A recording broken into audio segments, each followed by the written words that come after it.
Assalamualaikum warahmatullahi wabarakatuh. Perkenalkan, nama saya Narindra Aji Alfariski dengan NIM 245461616 PN 19194. Di sini saya akan mempresentasikan sedikit materi dari mata kuliah observasi bawah air tentang definisi, struktur, dan keterkaitan faktor biotik dan abiotik pada ekosistem terumbu karang. Langsung saja kita ke definisi ekosistem terumbu karang. Terumbu karang merupakan ekosistem laut dangkal yang terbentuk dari akumulasi kalsium karbonat atau CaCO3 yang dihasilkan oleh karang keras atau Ordo Scleranthemia. Ekosistem ini dikenal sebagai rainforest of the sea karena memiliki keanekaragaman hayati yang sangat tinggi. Terumbu karang hidup di perairan jernih, hangat, dan berada di zona fotik yang cukup cahaya untuk mendukung proses fotosintesis. Selain menjadi habitat berbagai organisme laut, terumbu karang juga berperan penting dalam perlindungan pantai, tempat pemijahan ikan, dan sumber ekonomi melalui perikanan serta pariwisata. Selanjutnya, struktur fisik ekosistem terumbu karang. Struktur fisik terumbu karang biasanya terbagi menjadi beberapa zona geomorfologi utama, yaitu reef flat atau dataran terumbu, reef crest punggung terumbu, fore reef atau reef slope lereng terumbu, dan lagoon laguna. Reef flat merupakan area dangkal yang sering ditumbuhi lamun dan alga, sedangkan reef crest berada pada zona dengan energi gelombang tertinggi sehingga didominasi karang masif. Fore reef adalah bagian lereng terumbu yang lebih dalam dan dipenuhi karang bercabang. Sementara laguna merupakan area perairan tenang dengan sedimen halus. Setiap zona memiliki fungsi ekologis yang berbeda dan menjadi tempat hidup bagi organisme yang beragam.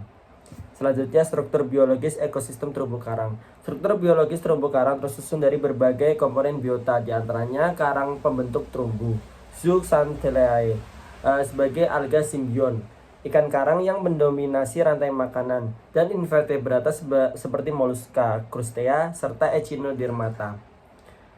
Produsen lain seperti alga makro dan fitoplankton turut menyumbang energi bagi ekosistem, sementara organisme detritivore berperan dalam penguraian bahan organik. Kombinasi berbagai organisme dengan fungsi yang berbeda ini menciptakan keseimbangan ekologis yang menjaga keberlanjutan terumbu karang. Selanjutnya, faktor biotik dalam ekosistem terumbu karang. Faktor biotik pada ekosistem terumbu karang meliputi karang keras sebagai pembangun utama, Zooxanthellae yang mendukung proses fotosintesis, ikan karang sebagai pengatur dinamika rantai makanan, dan berbagai biota asosiasi seperti spons, krustasea, serta echinodermata. Mikroorganisme seperti bakteri, nitrifikasi, dan dekomposer juga berperan penting dalam menjaga daur nutrien. Faktor biotik inilah yang mendukung produktivitas, stabilitas, serta interaksi ekologis dalam ekosistem terumbu karang.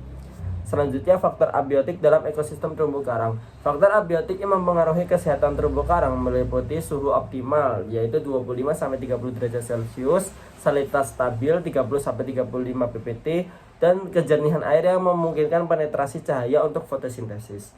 Arus dan gelombang membantu suplai oksigen serta nutrien, sementara pH yang ideal yaitu di antara 7,8-8,4 diperlukan untuk proses pengapuran.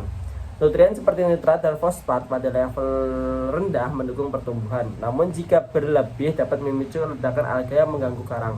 Kedalaman dan ketersediaan substrat keras juga menentukan keberhasilan pertumbuhan planula karang.